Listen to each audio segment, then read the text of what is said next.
Let's talk about when we have volatile solutions. Again, the problem will tell you volatile solutions. So, when you have a volatile solution, you have to consider both of them. So both of them are going to have, so you have to do this twice. So piece of A, this is going to be your first component. So this would be your first solution. Piece of A. You can choose what is piece of A and piece of B. I don't care which one you pick, just don't get lost. It is going to equal your mole fraction of whatever it is that you choose to be solution A times your original vapor pressure of that solution. So same thing we just did up here, but we have to do it twice. So then your second volatile solution, which I will call B, nebulously, okay, mole fraction of that one times its original vapor pressure of the pure substance. And so you do it twice, and then you get two answers, and then total means you add them up. Now, the distinction of the zero here is important because this is your calculated values. So your calculated values. Ready to try it? So if I was PB there, that's like a difference. No, it's a zero. It's not a 6. It's the original of the pure substance.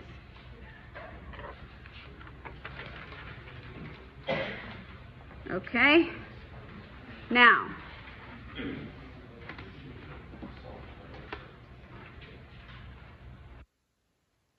this is how most of these are going to be worded. Read it out loud and you're going to go, this doesn't make any sense. So the solution has 3.95 grams of carbon disulfide and 2.43 grams of acetone. At 35 degrees Celsius, the vapor pressure of pure carbon disulfide and pure carbon acetone are 515 millimeters of mercury and 332 millimeters of mercury, respectively. That's a key word. Assuming ideal behavior, let's calculate the vapor pressures of each component and the total vapor pressure above the solution. So let's kind of figure out where in the world we are. So since it gives you vapor pressures of each one, they're both volatile. If they weren't both volatile, it would only give you the vapor pressure of one. Okay, so which one goes with which? What do we want to be substance A? Carbon disulfide. Okay, so this is going to be CS2. It's going to be A. If you want A to be acetone, that's fine. If you say A is for acetone, that works. Okay, so we want mole fraction of carbon disulfide times original pressure carbon disulfide. Which one? 515, so match it up. So if you want to go ahead and plug that in so you don't get confused, go for it. Okay, so then that means piece of B is going to be acetone. That would be mole fraction of CH3, CO, CH3 times P0, acetone. I don't really care how you write it. And what's our vapor pressure of acetone? 332 millimeters of mercury. If you want to put torr, that's fine. I just think it's stupid. So what should we do first? What do you want to work on first? A? Okay, so carbon disulfide. How should we know our pure vapor pressure. We need to calculate mole fraction. So we need moles of carbon disulfide, 95 grams, CS2, 64 plus 12, 76. Somebody check me. 76.1, okay. 76.1 grams is 1 mole CS2. That means we have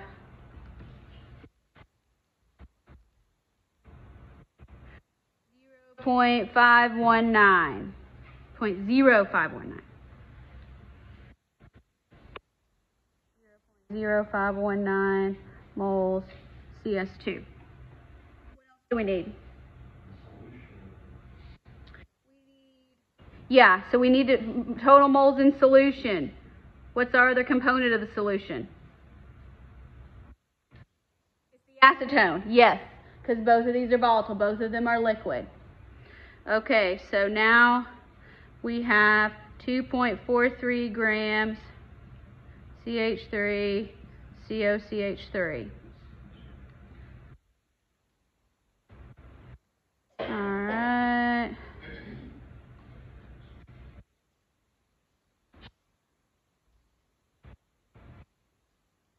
Okay, so how many do we have here? 1, 2, 3.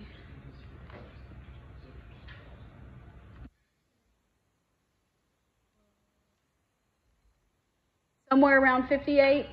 Yes. Okay. Did anybody calculate more decimals than I did?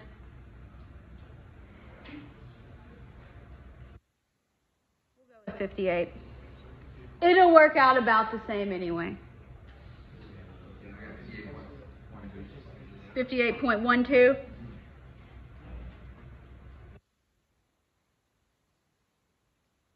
That'll work. 58.12.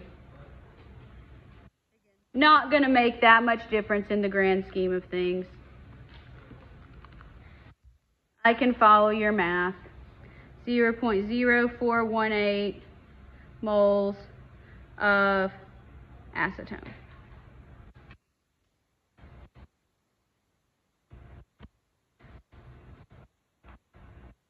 Now what do we do? We're going to calculate the mole fractions.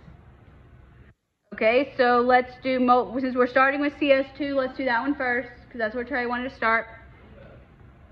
Okay, so we know mole fraction, CS2 is, again, don't get lost here, 0.0519 over 0.0519 plus 0.0418.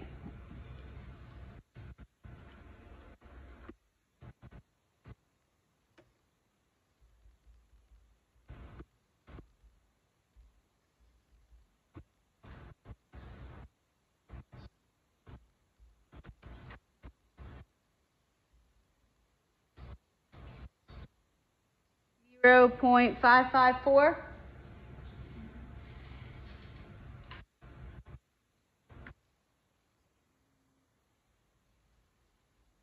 554.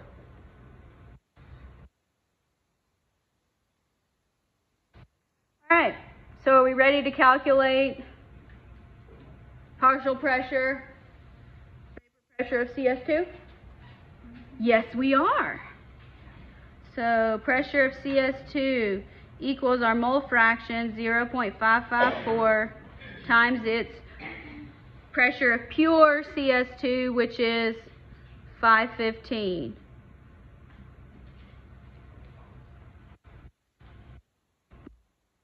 I'm just going to multiply that, use the answer.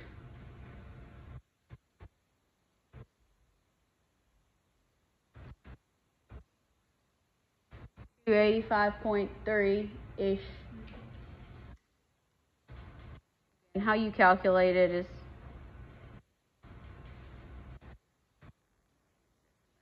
you want to write torr, just because you know I don't like it, that's okay. I'll remember that. No. All right. So that is our first answer. How many answers do we have to give for this problem? 3. Vapor pressure of each one and the total vapor pressure. Remember what the question is asking. We are not done. So now let's work on acetone.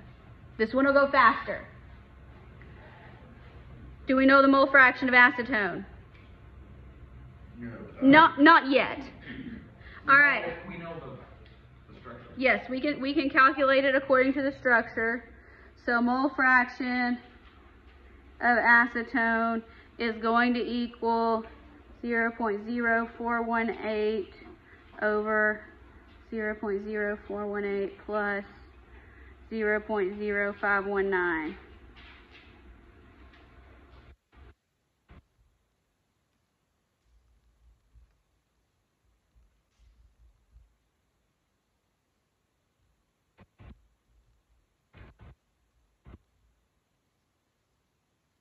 .446? Who took the shortcut? How did you do the shortcut, Drew? No. You did not take the shortcut. I know somebody took a shortcut here.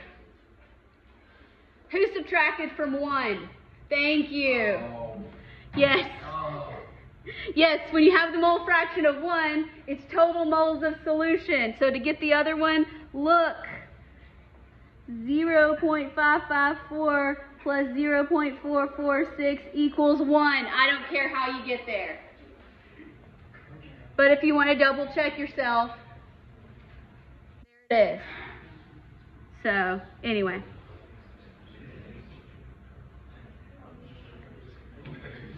So if you want to take the shortcut, no, shortcut not on the calculator. No. Well, I guess it is. But all right, so now, see, I told you to go a lot faster. So partial pressure acetone is 0.446 times its original vapor pressure, 332 millimeters of mercury.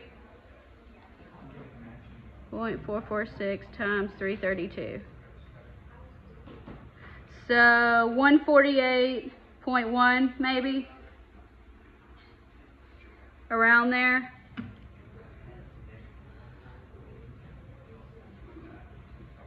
Are we done? No. We need to calculate total pressure. So total vapor pressure equals, add them up.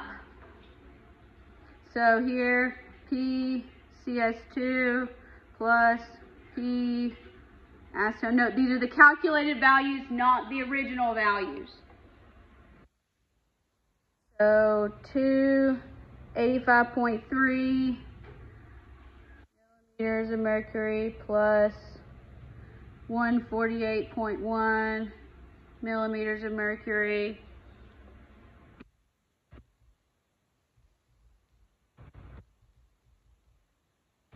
Whoa, I forgot a decimal.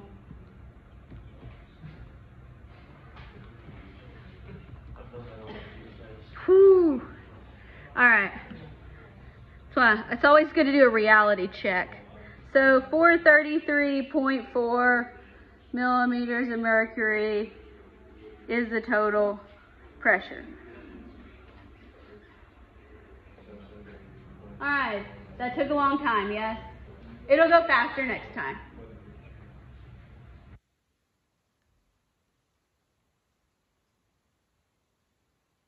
Last one for today.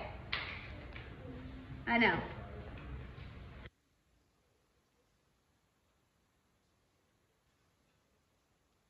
Yeah, they'll have 3 parts. Yeah. As soon as I write them, I'll send out a breakdown. Don't worry. I just have to finish doing that. All right, so vapor pressure with ionic solutes. So this is Van Hoff factors of more than 1. It will break apart in solution. So this is different because you must account for the dissociation, meaning splitting apart of the solute when you calculate the mole fraction. So the mole fraction is going to have an extra step.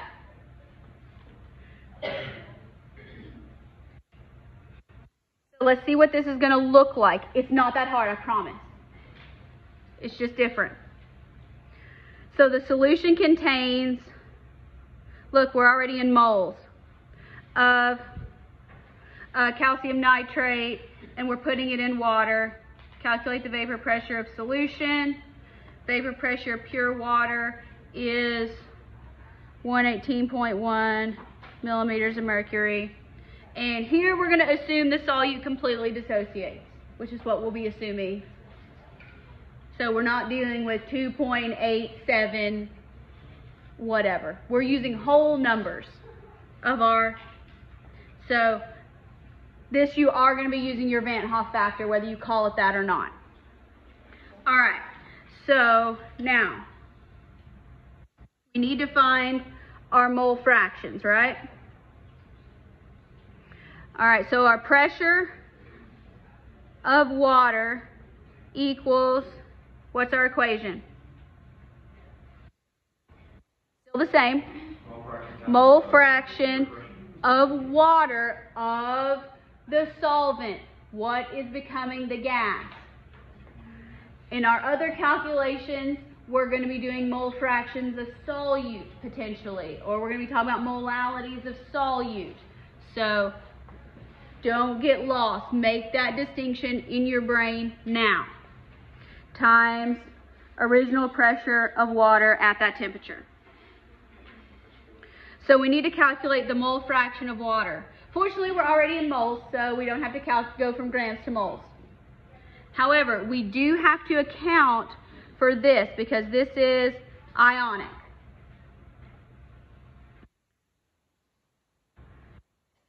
So there's a couple of ways that you can do this. The math works out the same. Pick one that you like. Me, I have to do it first because otherwise I forget.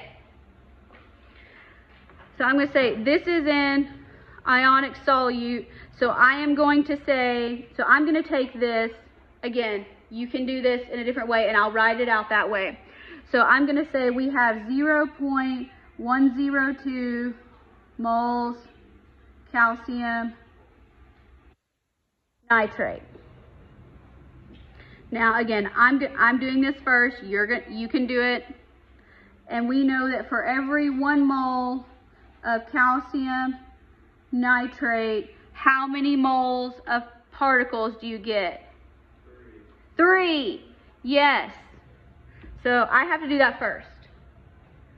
So 0.306. 0.306 moles.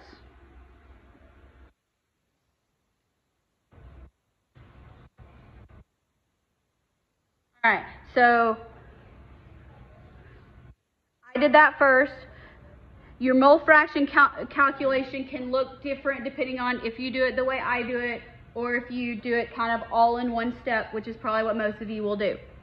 And I'm okay with that. So here's how mine looks. Again, pick the way that works for you. So we want mole fraction of H2O. What goes on top then? H2O, which is how many moles?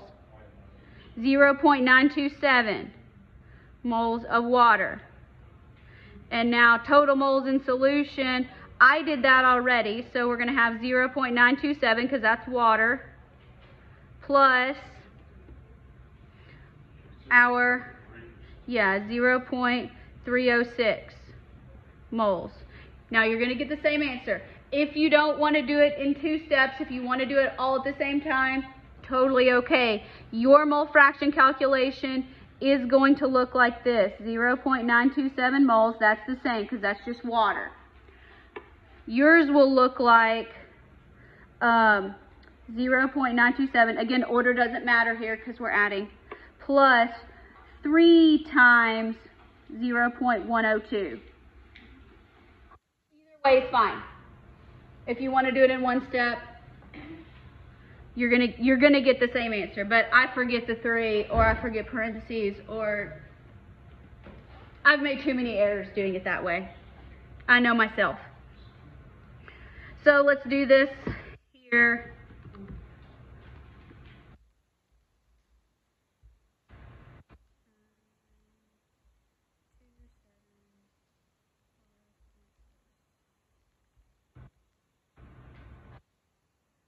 So 0.752.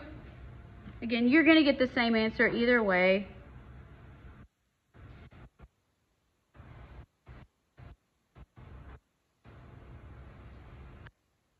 Okay, so now that means our pressure of water is our mole fraction of water, which we calculated as 0.752 times our pressure of pure water, which is 118.1 millimeters of mercury. Mole fraction does not have units on it.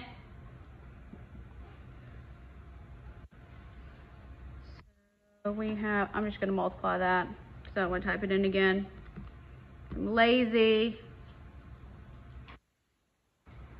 88.79, 88.8. Okay. Told you it's not going to make that much difference. Millimeters of mercury. Glorious.